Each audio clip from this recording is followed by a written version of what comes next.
Welcome to the Old Time Radio Superman Show. From Boise, Idaho, this is your host, Adam Graham, bringing you another episode. Well, we're going to get into today's episode. We were left with a fiery cliffhanger last time, and we're going to find out what's going to happen. Before we get started, I want to encourage you to check out Laser and Sword magazine, laserandsword.com, for the latest in exciting serial fiction. Check it out, laserandsword.com. We got our annual issues there as well as our current magazine issues, so please check those out. Got any comments? Send it my way, adam@adamsweb.us, and please go and cast your vote for us over at Podcast Alley.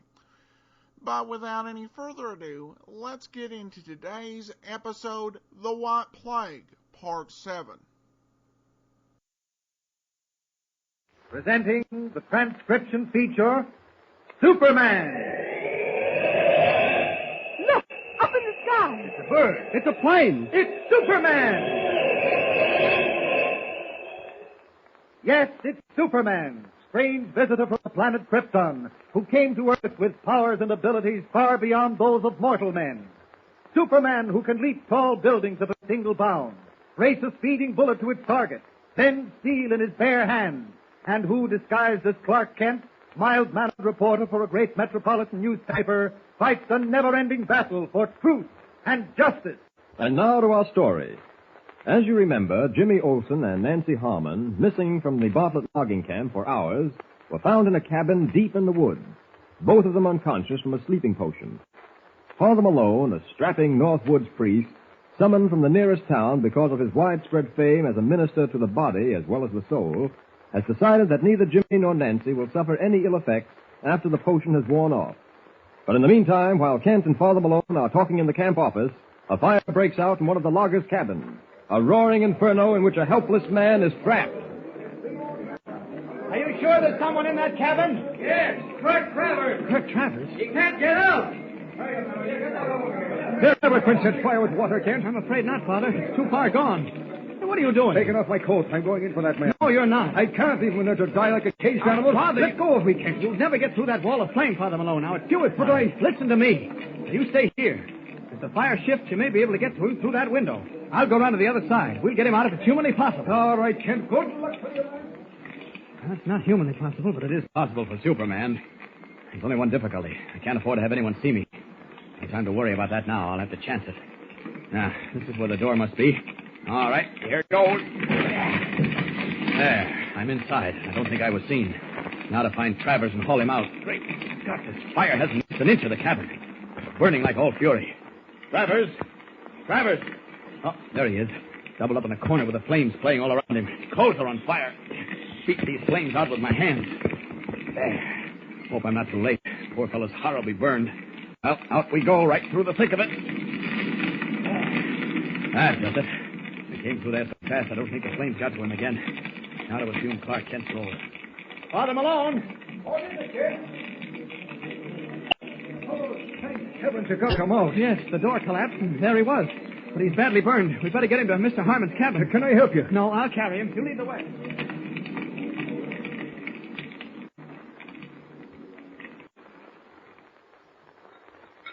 Let me have that ointment, Dawson. Yes? Yes. Is that saline solution ready, Kent? I have it right here. Completely dissolved. Yes? Do you know how to fill a hypodermic syringe? I think so. You'll find one in my bag, wrapped in sterile gauze. Fill it with the salt solution, but hurry. All right. How does it look, Father? Not too good, Bill. Most of his burns are third degree, and they're bad. Ready with that hypo, Kent? In a minute. Here it is. Good. Now, turn his left arm around. Palm up. I'm up, yeah. Careful. That's it. Now, hold it steady. I got it. There. Now, fill the hypo again, Kent. All right. How did the fire start, Bill? Nobody knows.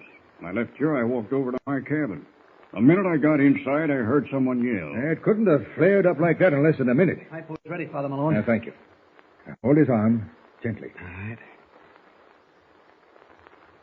It's enough for the time being, anyhow.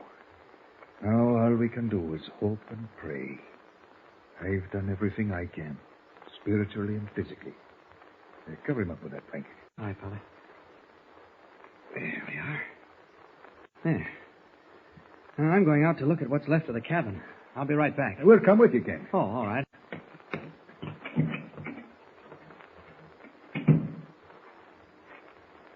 You say you didn't see any fire when you passed Travers' cabin on the way to your own, Bill? No, I didn't. That's impossible. I told you I didn't see no fire, Kent. And I tell you it's impossible. Why, you dirty... Cut it out, both of you. He can't call me no liar and get away with it. I'll bust him in two. Put your hand up, Kent. You're going to get the thrashing of your life. I'm ready. I'll whip the terror to both of you unless you stop this nonsense. And don't think I can't do it. No man calls me a liar. I don't care who he is. If that's the worst you ever called, Dawson, you're lucky.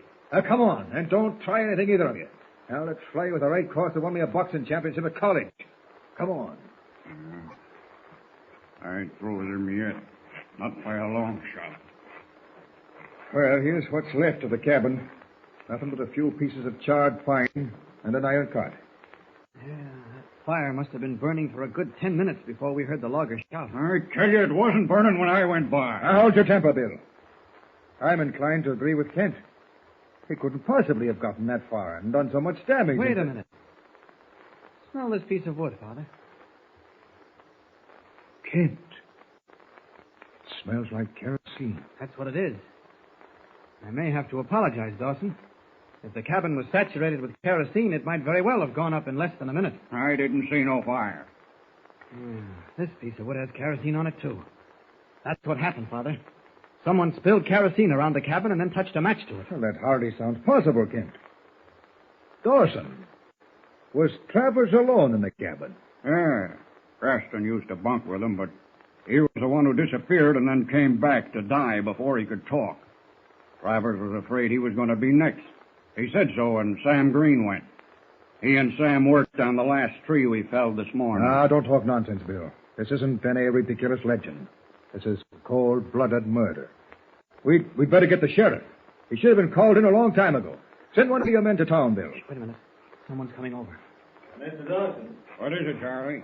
the men are all set to hike into Mobile. They say they ain't spending another night here. Thought I better tell you. Wait. Let me talk to them. Where are they, Charlie? Won't do no good, Father. Hank and Chris swear they saw a guy with wings go into the burning cabin after Kurt Travers. They don't want no part of this camp. A man with wings. Why, they're out of their minds. I think I can handle them. You and Dawson go back to the office, Kent, and keep an eye on Travers. All right, Charlie. Now take me over to them.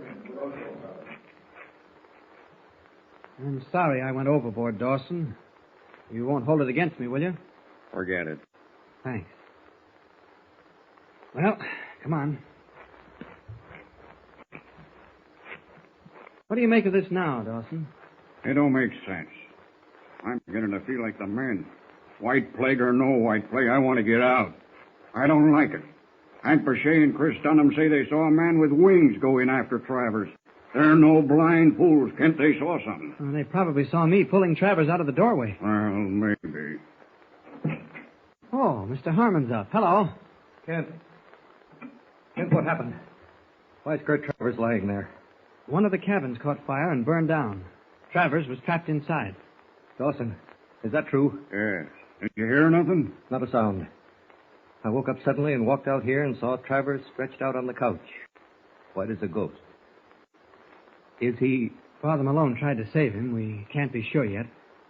Right now, he looks... Dawson. He passed away. How do you know? No pulse, no respiration. He's gone. This is ghastly. When will it stop? What's that puddle near the couch? Snow melting off Mr. Harmon's shoes. Want me to get Father Malone, Kent? No, it's too late now. Draw the blanket up. That makes 5, don't it? Yeah. 5 men murdered. No. Not murdered. Oh, it can't be. I'm afraid that's what it is, Mr. Harmon. Dawson, did you wire Mr. Bartlett? Did you tell him we were closing up? Haven't had a chance. Haven't had it. It don't matter. The men are quitting, all of them. I don't blame them. I'm going myself. This is too much. Where's Nancy? She and Jimmy are still sleeping off the effects of the drug. I'll look in on them. You don't blame me, Bill, do you? You don't blame me for closing the camp? No, I don't blame you. I've had enough of it myself. That cabin going up in flames was the last straw. How did it start? Kerosene. You mean? Someone poured kerosene all over it. Someone who wanted to get rid of Kurt Travers. Jimmy and Nancy are all right. Where's Father Malone? Talking to your men, trying to convince them to stay. No, I don't want him to. Let them go. Why, Mr. Harmon? I can't keep them here any longer. Their lives are in danger. Let them go. We've all got to get out. As soon as possible. Oh, here's Father Malone now. Well, the men agreed to stay. What's the matter, Kent? Oh, Mr. Harmon's up. Travers is dead, Father. No. At least he felt no pain. For that, we give thanks. Father Malone, I don't want the men to remain in camp. I'm closing it up. You can't do that, Mr. Harmon. I won't permit it. What do you mean? I won't let these men become the victims of stupid, senseless fear. If they leave, it must be with a conviction that human hands wreaked this havoc, that a twisted human brain created this madness. And further, whoever has been responsible for this must be brought to justice. Well, I've had enough, I tell you. I can't stand any more of it. Kent, watch him. Easy there, Mr. Harmon. Here, take my hand. You better sit down. I'm sorry. Forgive me. That's all right. We understand. Kent, you and Dawson carry poor Travers into one of the back rooms. All right, Father. I've asked all the men to come here. We're going to get to the bottom of this before dawn. All right, Kent. Take a seat. Easy. You must get a grip on yourself, Mr. Harmon. You can't show the men that you've been affected. All right, I'll try. I'll do my best. That's the way to talk. Father Malone, Yes, Kent? I don't think it will be necessary to have the men here. Well, why not? It's the only way to question everyone at once. I don't think you'll have to question anyone. Well, what do you mean? I know who killed those 5 loggers. I know who set fire to the cabin. I know who's responsible for everything that's happened. And I can prove it. Well, Clark Kent certainly seems sure of himself, doesn't he? Do you know who used the legend of the White Plague to cast an evil spell of mystery over the Bartlett logging camp? Then tune in on the next episode of Superman for a startling solution. Don't forget, tune in again for the next thrilling episode with Superman. Look, up in the sky. A bird. It's a plane. It's Superman. Superman is a copyrighted feature appearing in Action Comics magazine. Welcome back. Well, this is a very unique serial. And perhaps not unique, but kind of rare, because usually the writers feel the need for us to hear what the bad guys are doing and what the bad guys are thinking. But so far, they've kept this mystery under wraps. But have we been given enough clues to solve the case? I don't know. Check your predictions, and we'll find out on Wednesday whether you're right. Well, we're going to wrap this up. Got any comments, send them my way, adam@adamsweb.us. And again, please cast your vote for us over at Podcast Alley. From Boise, Idaho, this is your host, Adam Graham, signing off.